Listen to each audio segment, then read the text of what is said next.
We all had our doubts about Ruben Amorim's future at Manchester United, but none of us expected him to be sacked on Monday morning after the Leeds game. So what happened? We're going to run through everything that has been reported by the most respected journalists so we can get a better understanding of what actually happened and exactly why Amorim was sacked.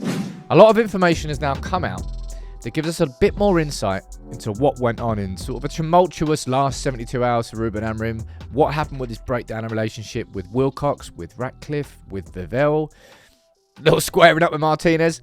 That was probably my most enjoyable part of reading this. But I'm going to run through Laurie Whitwell's sort of inside story of what happened towards the end and also cover, I've already read James Ducker's from The Telegraph too, and also Rob Dawson's from ESPN.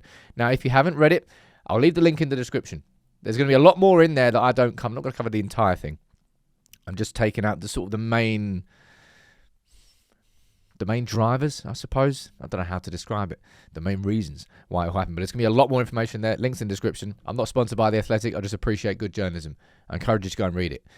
But first on the list is definitely the breakdown in the relationship with Jason Wilcox. Wilcox and Amorim, to quote, their relationship was as close. You could put a cigarette paper between them. That's how close they were. A lot. They spoke every single day, all the time. He was his biggest supporter, Jason Wilcox. So their breakdown in relationship was really interesting. And that was the catalyst, really. You can see down here. Although the seeds of Amorim's demise at United were sown, blah, blah, blah, the ground finally fell on Friday. And this was before the Leeds game. Remember that as well. Amorim had sensed a creep onto his territory during recent weeks. And ultimately all of this, when I'm speaking about Wilcox and Ratcliffe and Vivell, Amorim felt undermined in his role as head coach. That's why he's now not United manager. More so than the results themselves. If I'm being completely honest, that's the way I'm interpreting all of this.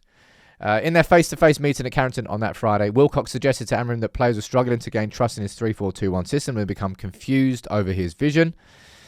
Go down here. Amorim responded that the players needed to be changed. Wilcox said he wanted to work through the issues. Amorim reacted by saying he wished to leave the club and would be calling his agent. It turned from a polite conversation into a full-blown argument by the sounds of it.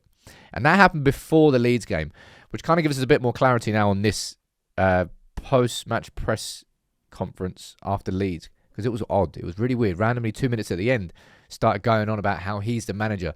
The sporting director should do their job. The director of recruitment should do their job. I'm the head coach. No, I'm the manager. I'm not the head coach. I'm going to be here for 18 months.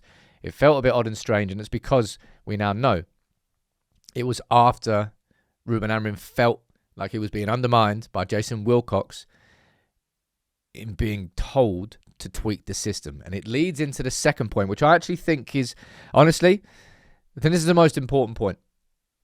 Ratcliffe. Okay? I'll explain what I mean and why Ratcliffe's a problem. So Laurie here is just explaining how handling Ratcliffe has become one of Wilcox's major tasks. Basically, Ratcliffe wanted United to switch to a back four as well. You can see what I've highlighted in red.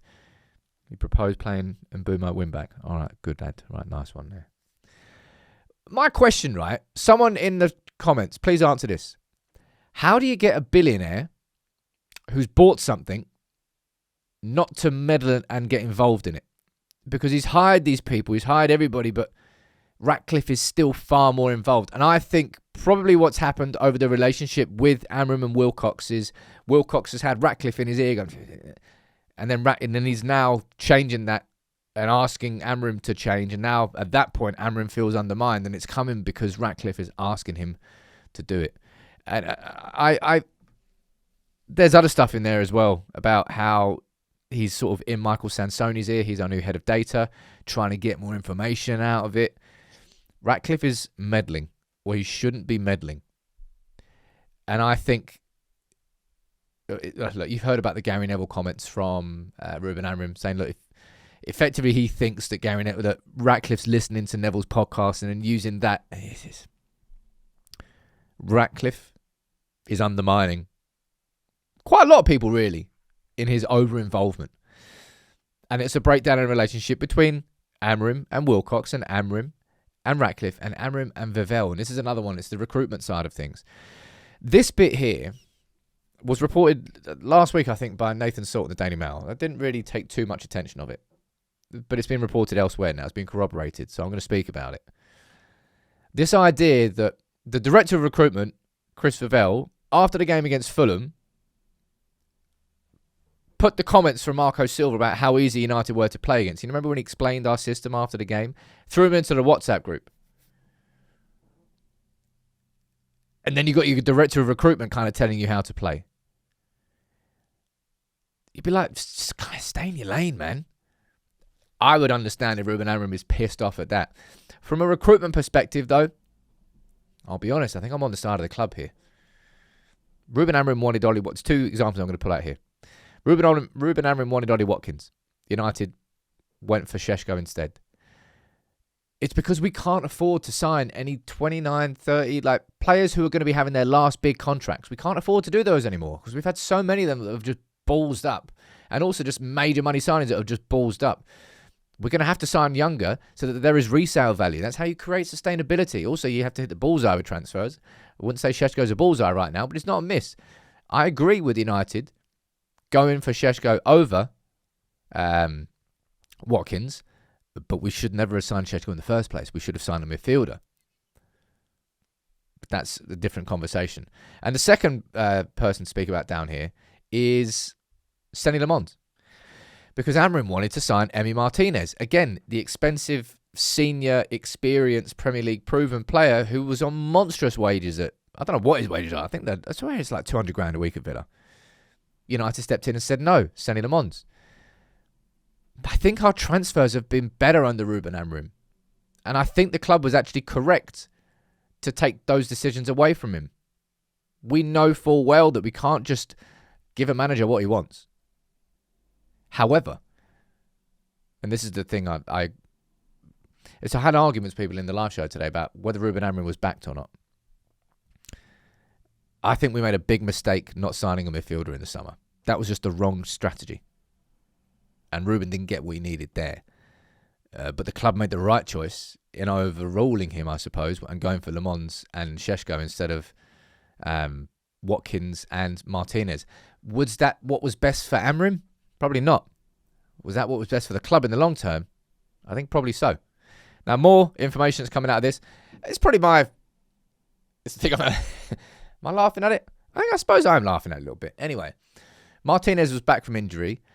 He felt he was ready to play. He felt he was getting overlooked. So he's just walking up to Amorim in the training ground and squaring up. Let me know in the chat. Who's winning out of a scrap? Martinez or Amorim? I think Martinez is winning, but it'd be a good fight.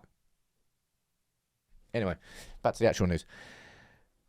After that, Martinez got made captain, so actually Amorim appreciated him coming over. And something that's kind of mentioned in this article as well is how some feel that Amorim's coaching staff, they should have felt more empowered to do stuff like that rather than being kind of yes men for Ruben Amorim and being basically mini versions of Amorim and doing everything that he wanted them to do, having their own sort of personalities and having their own stamp on the team. And that's kind of a suggestion that they didn't. But overall, here's a sort of summary of what's written inside there. I've already spoken that it's definitely all of it is linked to do with Amorim feeling undermined, whether that's by the sporting director in Wilcox, whether that's by the owner in Jim Ratcliffe, whether that's by the director of recruitment in Chris Favell. He felt that people were stepping on his toes and telling him what to do. I understand why Amorim was pissed off, but the annoying thing is you can very much step to the other side and go, well, you won 15 out of how many games? Your win percentage was 30%. I think it's wise that you take in some advice. I suppose it depends how it was all delivered. If it was a case of encouraging and just advice, like this is everything on the table, where could we go from here? And a collaborative effort, there's nothing wrong with that. If it was Wilcox coming in with an ultimatum saying, you've got to play 4 at the back, or Ratcliffe bringing him saying, you've got to play 4 at the back, you've got to play Brian Mbeumo at wing back, that's a bit different. I suppose we won't know the nuances of that. But I've also read through James Ducker's piece from The Telegraph, and I've also read through Rob Dawson's from ESPN. And they're basically repeating everything that Laurie Whitwell has had to say. It's all to do with the power structure, and Amorim didn't feel like he was clearly he felt that the relationship with Wilcox, Ratcliffe and Vavell was changing, that he was being told to do more things rather than being asked, maybe. And it all got a bit ugly. And ugly very, very quickly. Like Laurie Wilcox was writing in his piece about how Wilcox was there at the training ground on Monday going, none of us really saw this coming, if I'm being honest, these last 72 hours.